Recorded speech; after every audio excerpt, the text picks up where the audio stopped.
రామ్ గారు నిర్వహిస్తున్న happy money visualisation 2.0 లో మీరు జాయిన్ అవ్వాలనుకుంటున్నారా? కింద నంబర్లని సంప్రదించండి.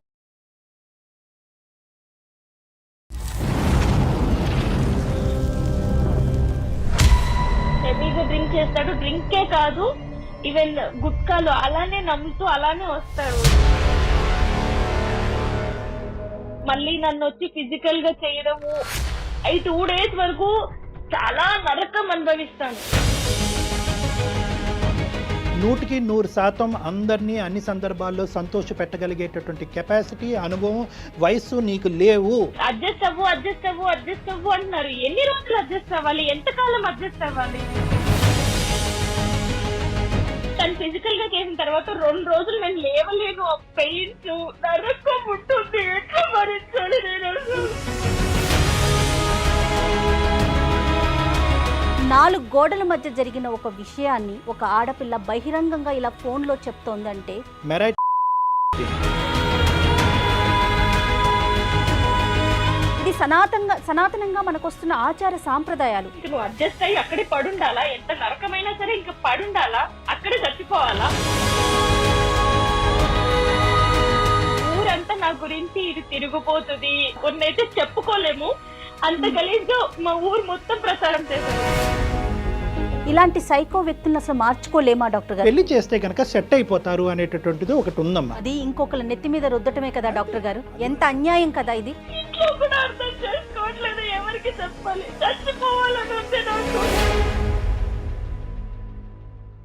వెల్కమ్ టు అందమైన జీవితం. నమస్తే డాక్టర్ గారు. నమస్తే అమ్మా, జయ.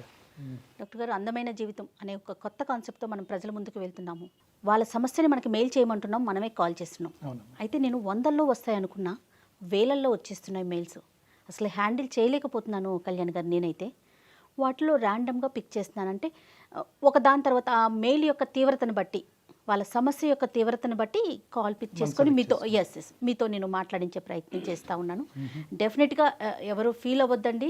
ఖచ్చితంగా మీ అందరి మెయిల్స్ మేము మాట్లాడతాము. అందరి గురించి, అందరి సమస్యల్ని డిస్కస్ చేసే ప్రయత్నం అయితే చేద్దాం కళ్యాణ్ గారు. తప్పకుండా. అయితే బళ్ళారి నుంచి ఒక మెయిల్ చేశారండి.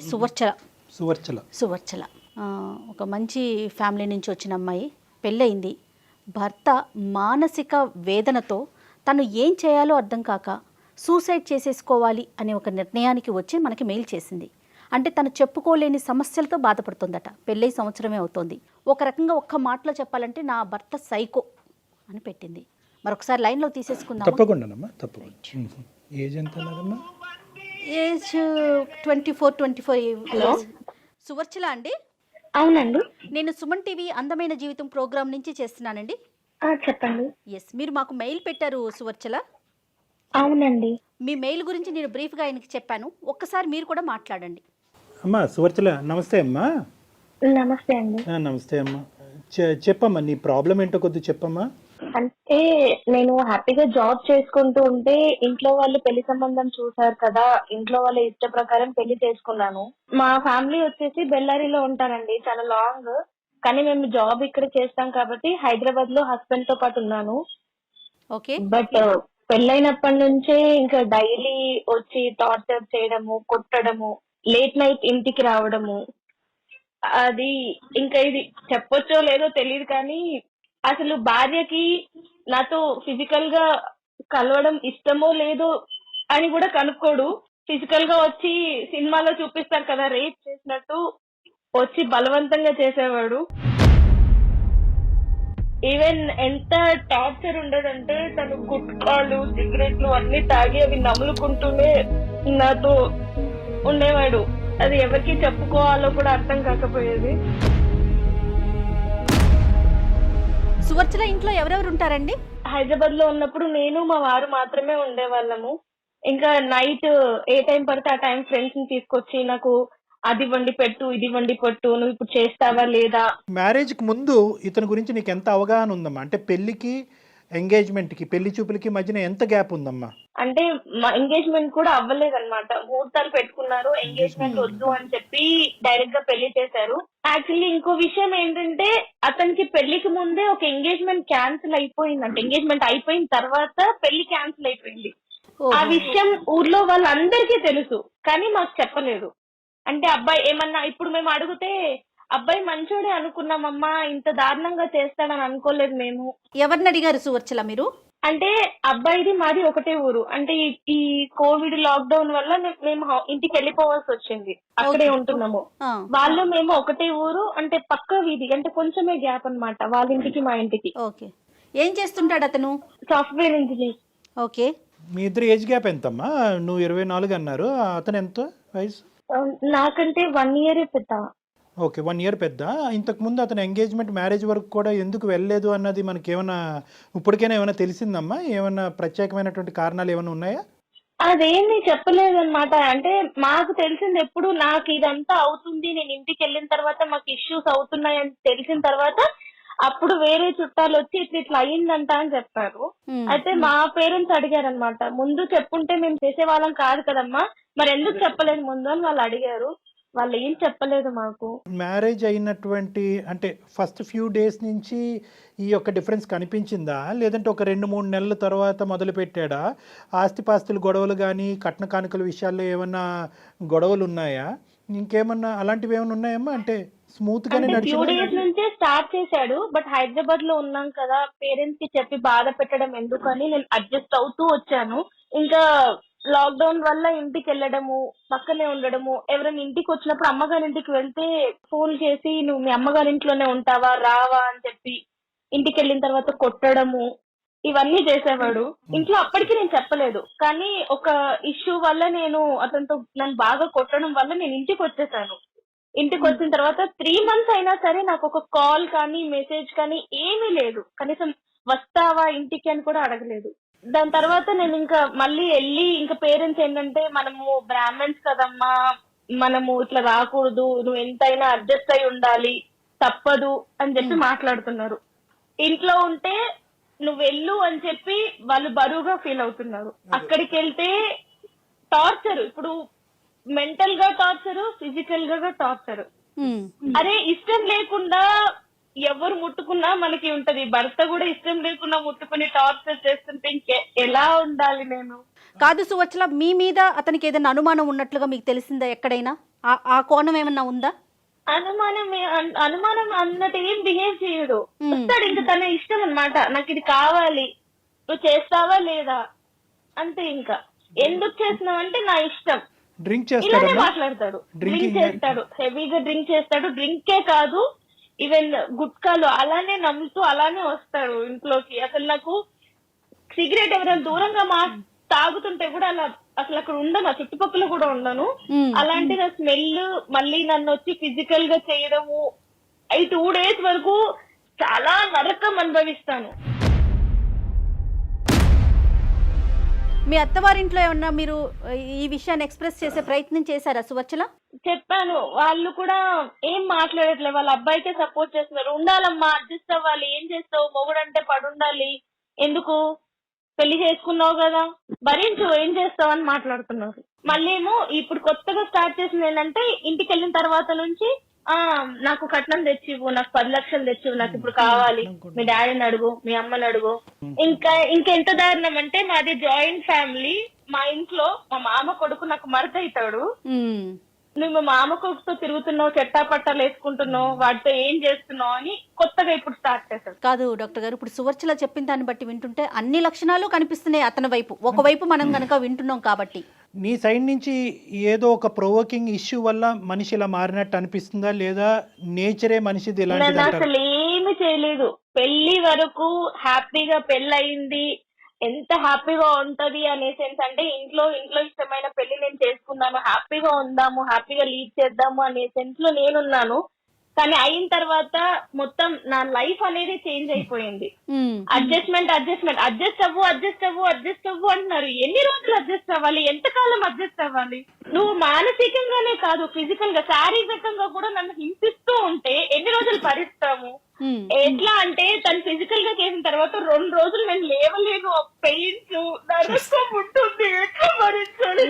ఊరుకోండి సువచ్చల. ఇంట్లో కూడా అర్థం చేసుకోవట్లేదు, ఎవరికి చెప్పాలి? చచ్చిపోవాలని ఉంది నాకు. కానీ మీ ప్రోగ్రామ్ చూసి ఒక్కసారి మిమ్మల్ని అడుగుతాము, ఏం చెప్తారు అని చెప్పి ఫోన్ చేశాను. చచ్చిపోవటం ఆత్మహత్య అనేటటువంటిది సొల్యూషన్ కాదు. నువ్వు చాలా చిన్న అమ్మాయివి, నీ జీవితాన్ని నువ్వు ఏ విధంగా సరిదిద్దుకోగలవు అనేటటువంటిది, లేదంటే ఏ దారిలో వెళ్తే కనుక నీకు సరైనటువంటి సొల్యూషన్ అందుబాటు అవుతుందని అందమైన జీవితం ఖచ్చితంగా ఆ మార్గాన్ని చూపెట్టే ప్రయత్నం చేస్తుందమ్మా. కానీ ఇంకా ఏమన్నా ఉందమ్మా అంటే సర్దుకుపోయి దిద్దుకుని ముందుకెళ్ళిపో అని చెప్పేటటువంటి వాళ్ళకు కాకుండా నీ మనసు, లేదంటే అంటే మీ పేరెంట్స్కి ఆ మనసు లేదు అనేటటువంటి అభిప్రాయం నాకు లేదు, కానీ వాస్తవానికి నీ యొక్క సిచ్యువేషన్ ఎగ్జాక్ట్గా అర్థం చేసుకుని ఈ విధంగా ఉండు అని సపోర్ట్ చేసేటటువంటి స్నేహితులు కానీ. మీరు ఒక మాట చెప్పండి, నా తల్లిదండ్రుల ముందే నన్ను వాడు కొట్టిండు, అవునమ్మా, దారుణంగా కొట్టి తోసి పడేసిన వాడు, వాళ్ళు లేనప్పుడు నన్ను ఎలా చూసుకుంటాడు వాళ్ళకి తెలియదా? అయినా కానీ మన ఊరే అంటే మా పక్కనే కదా, ఊర్లో అందరికి తెలుసు కదా మీకు పెళ్ళయిందని చెప్పి, నువ్వు ఇంకా వాడితోటే ఉండాలి నువ్వు అని అంటే నేను ఎలా బతకాలి, నేను ఎలా ఉండాలి వాడితోటి? ఇటు తల్లిగారు ఆదరయ్యారు, అటు అత్తగారు ఆదరయ్యారు, నేను ఏమైపోవాలి? మీరేం చదువుకున్నారు సువర్చల? బీటెక్ చదివాను. జాబ్ చేయాలి అనే ఆలోచన ఏమైనా ఉందా? అంటే మీ ఇంట్లో జాబ్కు పంపించే ఆలోచన వాళ్ళకి పేరెంట్స్ అసలు ఉందా? బిఫోర్ మ్యారేజ్ పెళ్లి ముందు వరకు చేశాను, పెళ్లి తర్వాత కూడా చేశాను. ఓకే. మధ్యలో ఇంకా ఈయనకి కష్టం అవుతుంది, నాకు ఎవరు ఉండి పెడతారు అని వాళ్ళ మదర్ కొంచెం చెప్పడం వల్ల జాబ్ మానేసి ఇంట్లోనే నేను ఉన్నాను. ఓకే. ఇంట్లోనే ఉన్నాను. అమ్మ మీరు ఎంతమంది అమ్మా? అక్క చెల్లెలు ఎంతమంది అమ్మా మీరు? నేను ఇద్దరం అండి. మీరిద్దరే. మరి నీకేమన్నా అనిపించిందమ్మా అంటే నీ పెళ్లి చేసేటటువంటి దాంట్లో కొద్దిగా ఎంక్వైరీస్ కానీ, లేదంటే కొద్దిగా క్షుణ్ణంగా విశ్లేషించిన తర్వాత ఒక అబ్బాయిని వెతికి పెళ్లి చేసినట్టుగా నీకు అనిపించిందా? ఎందుకు ఇద్దరు అమ్మాయిలు ఉండేటటువంటి చోట ఎందుకు ఈ తొందరపాటు? అంటే ఇన్ని క్యారెక్టర్స్ ఒక మనిషి. నేను అడిగాను, వాళ్ళు అడిగారు, మేమంతా చూసి ఆరాధేసి, మరి పెద్ద ఫ్యామిలీ కదా, అందరూ కనుక్కున్న అబ్బాయి మంచోడే, చుట్టుపక్కల వాళ్ళే అందరూ చెప్పారు. ఇప్పుడు ఎంత దారుణం అయిపోయిందంటే అబ్బాయి గురించి తెలిసి కూడా వాళ్ళే ఇప్పుడు నన్ను అంటున్నారు. అంటే ఈ అబ్బాయి ఏం చేశాడంటే, నేను ఇప్పుడు వేరే వాళ్ళని ఏమైనా పెళ్లి చేసుకుంటానేమో తనకి డైవర్స్ ఇచ్చి అని చెప్పి ఊరంతా నా గురించి ఇది తిరిగిపోతుంది, మొగుడుతో సరిగ్గా ఉండదు, ఎంత గలీజ్ కొన్నైతే చెప్పుకోలేము, అంత గలీజ్ గా మా ఊరు మొత్తం ప్రచారం చేశాడు. కానీ కళ్యాణ్ గారు ఇక్కడ చూడండి, వాళ్ళే వచ్చి నన్ను చెడుగా అంటున్నారు. ఓకే, వాళ్ళ పేరెంట్స్ తప్పిదం అనేది ఎంత స్పష్టంగా కనిపిస్తోంది. ఈ రోజుల్లో అబ్రాడ్ లో ఉండే వాళ్ళ ఫ్యామిలీలే పూర్తిగా ఎంక్వైరీలు చేసి ముందు వెనక ఆలోచించి పెళ్లిళ్ళు చేస్తున్నారు కదా. పక్క సందులో ఉన్న అబ్బాయి గురించి ఎంక్వైరీ చేసుకోకుండా ఆడపిల్లని ఇచ్చేస్తున్నారు. తల్లిదండ్రులు విశ్లేషణ చేయలేదా అనేటటువంటిది ఒక ఎత్తు. యూజువల్గా ఏంటంటే ఈ టైప్ ఆఫ్ పర్సనాలిటీస్ సమాజంలో 2 నుంచి 4% ఉన్నారమ్మా. 2 to 4% మంది ఉన్నారు. వీళ్ళు బయటకు దేవుళ్ళ కనిపిస్తూ ఉంటారు, ఇంట్లో దెయ్యంలాగా రాక్షసులాగా ప్రవర్తిస్తారు. ఎలా మారిపోతారు బయటకి అంటే బయటికి కనిపించేదే సమాజం నమ్ముతుంది.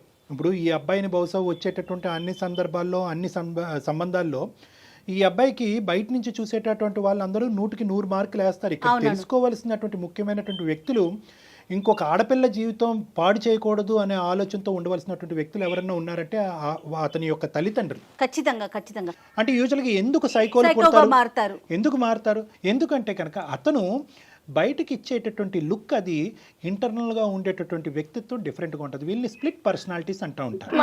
మంచి చూస్తే కూడా అలా ఉండడు, చాలా అమాయకంగా ఉంటాడు. ఎందుకంటే సింపుల్ గా చెప్పాలంటే కూడా నమ్మకం కూడా చెప్తే కూడా అంత అట్లా ఉన్నాడా, ఎవరు నమ్మలేని పరిస్థితి. అంటే అరే అసలు నిజం చెప్తుండే అబద్ధం చెప్తున్నా, మరి పర్సనాలిటీకి బిహేవియర్ కి సంబంధం ఏముంది? కానీ ఒక్క విషయం చాలా స్పష్టంగా అర్థమవుతుందండి. అంటే నేను సువర్చల వైపు మాట్లాడుతున్నానని అనుకోవద్దు డాక్టర్ గారు. 4 గోడల మధ్య జరిగిన ఒక విషయాన్ని ఒక ఆడపిల్ల బహిరంగంగా ఇలా ఫోన్లో చెప్తోందంటే తను ఎంత మానసిక క్షోభ అనుభవిస్తోందో అర్థమవుతోంది కదా మనకి. అందులో డౌటే లేదమ్మా. అంటే సువర్చల ఇప్పుడు ఉండేటటువంటి డిప్రెషన్ అనొచ్చు, లేదంటే ఎందుకు ఇలా బ్రతుకుండాలి. ఎందుకంటే తన సిచ్యువేషన్ ఏంటంటే చాలా మంది ఆడపిల్లలు ఈ పొజిషన్లో ఉన్నప్పుడు తల్లిదండ్రులు ముందుకు వస్తారు.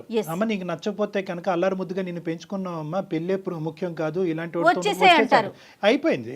ఇప్పుడు ఇక్కడ ఉండేటటువంటిది ఏంటంటే పెళ్లి ఘనంగా చేసాం, నువ్వు బయటకు వెళ్తే కనుక పరువు పోద్దని చెప్పి పరువుకి ఇంపార్టెన్స్ ఇచ్చేటటువంటి కుటుంబంలో నుంచి వచ్చినప్పుడు ఎంత కాదనుకున్నా కూడా చాలా కుటుంబాల్లో మొదట వాడేటటువంటి పదం ఏదన్నా ఉంది అంటే కనుక అడ్జస్ట్ అవ్వమ్మా. అడుగుతాను, చెప్పండి సువర్చల. ఇంక నువ్వు అడ్జస్ట్ అయ్యి అక్కడే పడుండాలా? ఎంత నరకమైనా సరే ఇంక పడుండాలా? అక్కడే చచ్చిపోవాలా? బయటికి రాకూడదా? అంటే మాకంటూ ఒక లైఫ్ ఉండకూడదా? హ్యాపీగా బతకూడదా మేము? ఏ కుటుంబంలో అయినా కూడా తల్లిదండ్రులు ప్రధానంగా ఒక పెళ్లి జరిపిన తర్వాత కూతురు వచ్చి నేను ఎంత టార్చర్ అనుభవిస్తున్నాను అనేటటువంటి మాట చెప్పినా కూడా తల్లిదండ్రులు ప్రధానంగా మొదట్లో ఏమంటారంటే అమ్మా సర్దుకుపోవమ్మా, ఏమైనా తప్పులుంటే దిద్దుకుపోవమ్మా, కాలం అనేటటువంటిది ఒక వైద్య పరికరంగా పనిచేసి అతనిలో ఒక మార్పుని తీసుకొస్తుందమ్మా, లేదంటే పిల్లలు పుట్టిన తర్వాత ఒక మెచ్యూరిటీ వస్తుందమ్మా, లేదంటే ఉద్యోగం మారితే కనుక ఇలా ఏదో చెప్తూ ఉంటారమ్మా. దాన్ని మనం తప్పుపట్టవలసినటువంటి అవసరం లేదు. మీరు ఒక నెగటివ్ రోల్లో తీసుకోకండి.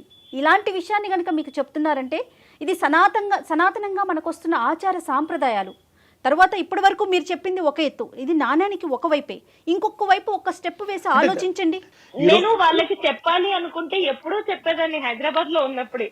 అది కూడా వాళ్ళకి నేను చెప్పకుండానే మా హస్బెండ్ ద్వారానే, ఎవరైతే ఇప్పుడు నన్ను ఇంత టార్చర్ చేస్తున్నారో తన ద్వారానే మా ఇంట్లోనే తెలిసింది వాళ్ళకి. అంటే నన్ను అంత టార్చర్ చేసిన విషయం వాళ్ళు కళ్ళారా చూసిన తర్వాత కూడా ఎట్లా ఉండమని చెప్తారు.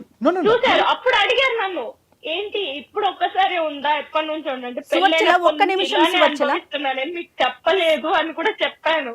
ఇలాంటి సైకో వ్యక్తులను అసలు మార్చుకోలేమా డాక్టర్ గారు? మార్పు తీసుకురాలేమా మనం? సైకోలు అసలు ఎందుకు పుడతారు, ఎందుకు ఇలా వ్యవహరిస్తారు అంటే కనుక ఖచ్చితంగా చాలా వరకు ఈ 2 నుంచి 4% పాటు ఉండేటటువంటి వ్యక్తులకి ప్రధానమైనటువంటి కొన్ని లక్షణాలు ఉంటాయి. ఒకటి ఏంటంటే వీళ్ళకి తాగుడు అనేది ఒకటి ఉంటుంది. సో ఆ తాగుడు ఏంటంటే వాళ్ళలో ఉండేటటువంటి విచక్షణ అనేది పోతుంది. ఆల్రెడీ వాళ్ళకి సైకోయిజం అంటే కనుక విచక్షణ అనేటటువంటి తక్కువ స్థాయిలో ఉంటుంది కాబట్టి డ్రింక్ చేస్తే ఇంకా అది పూర్తిగా పోతుంది. 2 చెడు వ్యసనాలు, చెడు స్నేహాలు, చెడు ఆలోచన శైలి, ఈ 3 కంటెంట్ ఉంటాయి. ఈ 3 కంటెంట్ చాలా వరకు ఏంటంటే పెరిగిన వాతావరణం, పెంపకం అని అంటూ ఉంటారు. ఎందుకు నేను ఇక్కడ పెంపకం అనే మాట అంటున్నానంటే కనుక ఇప్పుడు సువర్చల చెప్పినటువంటి ఈ గుణాలన్నీ కూడా, ఈ లక్షణాలన్నీ కూడా బహుశా తల్లిదండ్రులు చూడలేదంటారా వాళ్ళ అబ్బాయిలు? ఇన్ని సంవత్సరాలు చూడలేదంటారా? ఖచ్చితంగా చూస్తుంటారు. కానీ మన సంప్రదాయంలోని లేదంటే మన యొక్క దాంట్లో ఏంటంటే అబ్బాయికి కానీ లేదంటే కొన్ని సందర్భాల్లో అమ్మాయికి కానీ ఒక చెడు వ్యసనం కానీ, చెడు అలవాట్లు కానీ, చెడు పద్ధతులు కానీ, మానసిక పరిస్థితులు కానీ ఇలాంటివి ఉంటే కనుక పెళ్లి చేస్తే కనుక సెట్ అయిపోతారు అనేటటువంటిది ఒకటి ఉందమ్మా. అది ఇంకొకరి నెత్తి మీద రుద్దటమే కదా డాక్టర్ గారు? అంతే. ఎంత అన్యాయం కదా ఇది. అర్ధరాత్రి పూట వచ్చి ఫ్రెండ్స్ తీసుకొచ్చి చికెన్ వండు అంటాడు. చికెన్ ఉండదు ఇంట్లో, చికెన్ వండు అంటాడు. వాళ్ళ ఫ్రెండ్స్ ముందే నాతో గలీజ్ గా బిహేవ్ చేస్తారు. ఇప్పుడు ఫ్రెండ్స్ ముందే ఒక హస్బెండ్ వాళ్ళ వైఫ్ తో ఇట్లా బిహేవ్ చేస్తుంటే వాళ్ళు నాతో ఎట్లా బిహేవ్ చేస్తారనే ఫ్రెండ్స్ ఒక్కసారి కూడా ఆలోచించలేదు. అంటే వాళ్ళు ఎలా చూస్తారు అన్నప్పుడు. ఇప్పుడు ఒక శాడిజము, సైకోయిజము, టార్చరిజం అనేటటువంటి పదాలకు సంబంధించినటువంటి అన్ని బాక్సులు మా చేత టిక్ పెట్టించామమ్మా. ఈ రోజు ఏదో ఒక యాంగిల్ అంటే కనుక ఈ ప్రయత్నం చేద్దాం, ఆ కౌన్సిలింగ్ చేద్దాం, మనిషిని మారుద్దాం, మనిషిని మా దగ్గర తీసుకురండి, లేదంటే నువ్వు ఇలా వ్యవహరించమ్మా అని చెప్పచ్చు. కానీ ఈరోజు నువ్వు ఉండేటటువంటి దుస్థితి ఎలా ఉందంటే ఇమోషనల్ అబ్యూస్ ఉంది, మానసికంగా చంపేస్తున్నాడు. ఈ అమ్మాయి కరెక్ట్ కాదని చెప్పి ప్రచారం చేస్తున్నాడు, ఈ అమ్మాయి క్యారెక్టర్ కరెక్ట్ కాదని ప్రచారం, మానసికంగా హింసిస్తున్నాడు. అంటే భార్యాభర్తలకు సంబంధించినటువంటి సంబంధంలో ఈ అమ్మాయిని మెరైట్ అంటారు దీన్ని. ఇప్పుడు ఆ అమ్మాయి చెప్పింది ఏంటంటే ఫిజికల్ అబ్యూస్ కూడా. అంటే చిన్న వాటికి నామే చేయి చేసుకుంటున్నాడు. అంటే ఇక్కడ మనం ఈ రోజు ఇక్కడ కూర్చుని బహుశా సువర్చల తన భర్తకు సంబంధించినటువంటి కొన్ని మంచి విషయాలు చెప్పట్లేదేమో అని అనుకోవటానికి ఒక అవకాశం ఉంది. కానీ ఎన్ని చెప్పినా కూడా ఇన్ని గుణాల ముందు అతని యొక్క మానసిక పరిస్థితి, అతని వ్యక్తిత్వం చాలా పూర్తిగా దిగజారినట్టు. అయితే ఒక్కటన్నా మంచి లక్షణం ఏమన్నా చెప్పగలుగుతారా సువర్చల మీరు అతని వైపు నుంచి? అంటే ఏమీ లేదు. పెళ్ళైనప్పటి నుంచి మేము కలిసి ఉన్నప్పటి నుంచి నాకు రోజు ఏడుపు, ఎవ్వరికి, ఎందుకంటే ఇద్దరమే ఉండేది.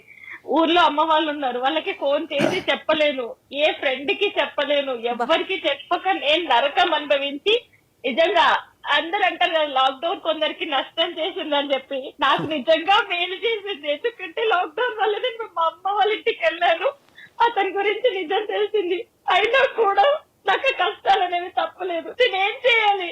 ఇక్కడ చావేనా గతి? లేదు సువర్చల, అసలు ఎప్పటికీ అలాంటి ఆలోచన పెట్టుకోవద్దు దయచేసి. Suvarchala, without any second thought get out of this marriage అమ్మా, come out of this marriage. ఎందుకంటే నో ఇదేంటంటేనమ్మా, బేసికలీ ఇక్కడ నువ్వు ఏడవటం, చనిపోవటం, లేదంటే చంపబట్టం, ఈ 3 అంశాల్లో ఏదో ఒకటి జరుగుతుందమ్మా నీ జీవితంలో. ఇటువంటి వ్యక్తి కాదు కళ్యాణ్ గారు, ఒక్క నిమిషం వాళ్ళ పేరెంట్స్ తో మాట్లాడించే ప్రయత్నం చేయలేమా? చేయవలసినటువంటి ప్రయత్నం ఏదన్నా తల్లిదండ్రుల ద్వారా చేయాలి అనేటటువంటి ఆలోచన తనుకుంటే ఖచ్చితంగా చేయాలి. కానీ తన నిర్ణయం మీద తను నిలబడేటటువంటి శక్తి సామర్థ్యాలు తను పెంపొందించుకోవాలి. నువ్వు ఒక నిర్ణయం తీసుకొని నేను అబ్బాయితో విడిపోతాను అన్నా కూడా, నువ్వు విడిపోతే మేము చచ్చిపోతాము, ఒకటి సువర్చల అమ్మ, you cannot satisfy 100% of the people 100% of the time. ఈ ఈక్వేషన్ ఎప్పటికీ గుర్తుపెట్టు. ఎస్ 100% అందరినీ అన్ని సందర్భాల్లో సంతోష పెట్టగలిగేటటువంటి కెపాసిటీ, అనుభవం, వయస్సు నీకు లేవు. తల్లిదండ్రుల దగ్గర నుంచి బ్లాక్మెయిల్ వచ్చినా ఏది వచ్చినా ఇది నీ జీవితానికి సంబంధించినటువంటి అంశం. ఒక్కసారి అర్థం కానటువంటి తల్లిదండ్రులకి 2 సార్లు చెప్పు. నీ ద్వారా అర్థం కానటువంటి తల్లిదండ్రులకి నీ ద్వారా నీకు సంబంధించినటువంటి వ్యక్తుల ద్వారా చెప్పేటటువంటి ప్రయత్నం చేయి. సోషల్ అబ్యూజ్ అంటే ఏంటో వాళ్ళకి విడమర్చి చెప్పు. అబ్యూజ్ అంటే ఏంటి అన్నది వాడికి విడమర్చి చెప్పు. ఇమోషనల్ అబ్యూజ్ ఏంటి అన్నది విడమర్చి చెప్పు. ఫిజికల్ అబ్యూజ్ అన్నది ఏంటి విడమర్చి చెప్పు. ఎందుకు అంటే కనుక చాలా సందర్భాల్లో నేను ఇందాక అన్నట్టుగా అడ్జస్ట్ అయ్యి వేచి చూడు అనేటటువంటి పదం ప్రతి కుటుంబంలో ప్రతి తల్లిదండ్రులు వాడేటటువంటిది. కానీ ఇక్కడ చూడవలసింది ఏంటంటే డ్యూరేషన్ ఆఫ్ టైం. అంటే కేవలం సంవత్సరంకే ఈ అమ్మాయి ఎలాంటి నిర్ణయం అనేటటువంటి అంశానికంటే ఇక్కడ ప్రధానంగా చూడవలసింది ఏంటంటే Suvarchala the intensity of the torture and the quality of the torture. అంటే అన్ని రంగులు అన్ని హంగుల్లో ఒక మనిషి భరించలేక ఈరోజు సువర్చల మనతో ఇలా ఫోన్ చేసి మాట్లాడుతుంది అంటే కనుక అందమైన జీవితం అనే ఈ వేదిక ఉండటం వల్ల అమ్మాయి ఫోన్ చేసి చెప్తుంది. లేదంటే ఈ అమ్మాయి ఈ రోజు ఇంకో ఆత్మహత్య ధోరణం ఇంకో పనికి పూనుకోలేదు అనేది గ్యారంటీ లేదు కదా. అవును అవును. మీ సొల్యూషన్ ఏం చెప్తారు ఫైనల్ గా చెప్పండి. Know the thing is Suvarchala, ఇక్కడ సొల్యూషన్ ఈజ్ స్ట్రైట్ ఫార్వర్డ్ అమ్మా. ఇక్కడ ఏంటంటే అన్ని కెపాసిటీస్లో అన్ని విధాలుగా అమ్మ సువర్చల, ఆర్ యూ దేర్? ఉన్నాను. ఓకే అమ్మ, నువ్వు గుండె నిబ్బరం చేసుకుని ధైర్యంగా ఉండమ్మా. ఎందుకంటే ఈ రోజు నీకు బోల్డ్ అంత భవిష్యత్తు ఉంది. నీకేమి బరువు బాధ్యతలు రెస్పాన్సిబిలిటీస్ అంటూ ఏమీ లేవు. మీ ఇద్దరు లక్కీగా నువ్వు ఏదైనా సంతోషపడవలసినటువంటి అంశం ఉంది అంటే కనుక సంవత్సరం అయిన తర్వాత ఇప్పటికీ నువ్వు ప్రెగ్నెంట్ కాకపోవడం అన్నది నువ్వు చేసుకున్నటువంటి అదృష్టం. లేదంటే ప్రెగ్నెన్సీ అదే హ్యాపీ ఫీల్ అవుతాను. బట్ నేను కంప్లీట్ బ్లాంక్ అయిపోయాను. నా మైండ్ అనేది పని చేయట్లేదు. అందుకే నేను మీకు మెయిల్ చేశాను. నేను ఏంటి అర్థం కాక అసలు చాలా చాలా మంచి పని చేశారు సువచ్చల, నిజం చెప్తున్నాను కదా. ఎందుకంటే ఇప్పుడు కళ్యాణ్ గారు చెప్పినట్లుగా డెఫినెట్ గా ఒక పాజిటివ్ డెసిషన్ తీసుకోండి. మీరు చదువుకున్నారు, సొసైటీ ఏంటో మీకు తెలుసు, ఫ్రెష్ గా స్టార్ట్ చేసేయండి. అంతేగాని వీళ్ళేమనుకుంటారో వాళ్ళేమనుకుంటారో ముందు వెనక ఆలోచించొద్దు. మీ జీవితం మీ చేతుల్లోనే ఉంది. మీరు ఇంకా చిన్న వయసులోనే ఉన్నారు. ఇది ఒక పీడకల్లా మర్చిపోవాలి అనేటటువంటి ఉద్దేశం మా అందరికీ ఉంది. కాబట్టి ఎటొచ్చి మీకు ఏదైనా అడ్డం ఉంది అంటే కనుక ఏ విధంగా మీ తల్లిదండ్రుల్ని కన్విన్స్ చేయాలి అన్నది ఒక్కటే ఇక్కడ మీ సమస్య. కాబట్టి మీరు ఇమోషనల్గా ఉన్నారు. చాలా ఇమోషనల్గా ఉండటం వల్ల ఏమవుతున్నారంటే మీరు అనుభవించినటువంటి కంటెంట్ ఏదైతే ఉందో అది మీ పేరెంట్స్కి సరిగ్గా కమ్యూనికేట్ చేయలేకపోతున్నారేమో. కన్ఫ్యూజ్. వయసు చిన్నదమ్మా, అనుభవం చిన్నది. ఒక సంవత్సరం అన్ని రకాలుగా చెప్పాను, వినట్లేదు. ఇప్పుడు వాళ్ళు వినకపోతే నేనేం చేయాలి? ఇంకెంత పచ్చిగా చెప్పాలి? పేరెంట్స్ కి ఎవరైనా అంత పచ్చిగా చెప్తారా? అరే నా మొగుడు ఇలా చేస్తున్నాడు అని చెప్పి ఎవరైనా చెప్పుకుంటారా? ఆయన చెప్పినా కూడా వినట్లేదు. అమ్మ ఇక్కడ ఏదన్నా కూడా you have to take a stands అమ్మా. నేను సింపుల్గా చెప్తున్నాను, నువ్వు గుండె నిబ్బరం చేసుకుని ధైర్యంగా ఉండు. తల్లిదండ్రులకు చెప్పేటటువంటి విధాలుగా అన్ని విధాలుగా నువ్వు ప్రయత్నం చేయి. ఎవరైతే కనుక వాళ్ళ మాట వింటారో వాళ్ళ ద్వారా చెప్పేటటువంటి ప్రయత్నం చేయి. లాస్ట్ అండ్ ఫైనల్ నువ్వు ఇంకొకటి కూడా చెప్తానమ్మా. బహుశా నీ తల్లిదండ్రులకి నువ్వు కన్వే చేసిన తర్వాత మీ తల్లిదండ్రులు అటువైపు తల్లిదండ్రులు ముందుకొచ్చి జస్ట్ ఫర్ దేర్ సాటిస్ఫాక్షన్, వాళ్ళ సంతోషం సంతృప్తి కొరకు మీరిద్దరూ మ్యారేజ్ కౌన్సిలింగ్కి వెళ్ళి ఒక్కసారి ఆఖరి అవకాశం ట్రై చేయండి అని చెప్తే దానికి కూడా నేను రెడీగా ఉన్నానమ్మా. అది కూడా నువ్వు ఏకీభవించి నువ్వు ఇలా వెళ్దాము, ఇది ఒకసారి ట్రై చేద్దాం అనే ఉద్దేశం నీకు ఉంటే కనుక will try that. Otherwise will close that door also. Second కాకుండా ఫస్ట్ చెప్పారు కదా, కొత్త లైఫ్ స్టార్ట్ చేయమని. ఓకే అమ్మా, ఆల్ ద బెస్ట్. కన్విన్స్ చేయడానికి డెసిషన్ తీసుకుంటాను. అలాగే తల్లి, అలాగేనమ్మా, షూర్. మీ పేరెంట్స్ కి ఎవరు చెప్తే వింటారో వాళ్ళతో చెప్పించే ప్రయత్నం చేయండి సువర్చల. రైట్, అదే ట్రై చేస్తాను. అంటే మీరు మాట్లాడిన తర్వాత కొంచెం చిన్న హోప్ వచ్చింది. Very good. కంటిన్యూ చేస్తాను. Thank you so much.